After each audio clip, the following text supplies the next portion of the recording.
Dr. RJ Bruno here. I wanted to talk a little bit about running form. Um, now, you'll have books, lectures on what's the proper running form. And before I say anything else, I wanted to suggest that, what form you have is probably the one you develop because that's what your body type is. So there are some people who will fly like birds, and then there's other people who will, kind of like tromp along, like the bull. Both can do a good run. Don't forget the bull can run at probably 40 miles an hour. That bird can fly pretty fast too. So it just depends on your body type. If you have a real light body, it's going to be a lot easier for you to kind of fly along the ground, barely even touching the ground. If you have a heavier body or you're taller, it's a little bit more difficult to do that. So before anything else, that's what you should think about. Now, the other thing with the running form, there are different parts of the running form. There is the stance phase and the flight phase. And the stance phase is that phase basically where you're on the ground. Flight phase is when you're off the ground. Both feet come off the ground during the flight phase. And the next stance phase starts when the front foot hits the ground again. Now, there is a phase that's called the push-off phase, but when they've done studies of the muscles, they realize that the push-off phase is not really a push-off, that by the time the foot is that far back, that all that you're doing is just lifting that foot along from the ground to fold it up to get it ready to move forward again. So basically, what happens is that the foot hits the ground, it moves backwards as you're moving forwards, the leg folds up, and the knee is driven forward, and the whole process starts again. Now, the big thing about running form is getting the weight on that standing foot, because they've determined that the motive force for running really is dependent upon how much force you put into the ground during that stance phase. I mentioned in a previous video that didn't matter how fast you move your legs.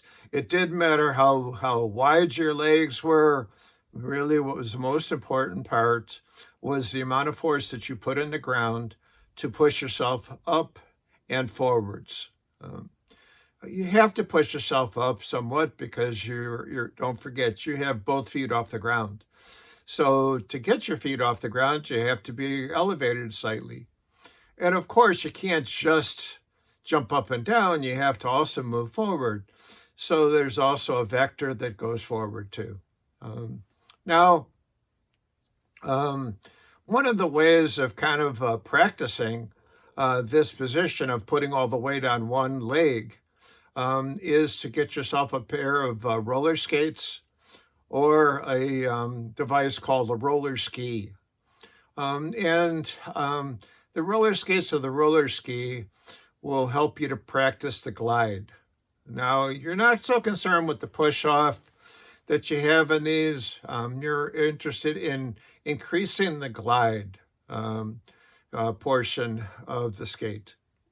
The whole idea is you want to be able to maintain the body weight on the skate or roller ski for a prolonged period of time, so that your speed is basically dependent on your ability to glide as long as possible.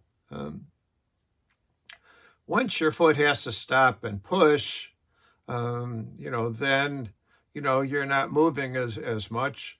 So you have to kind of like encourage yourself to glide as long as possible.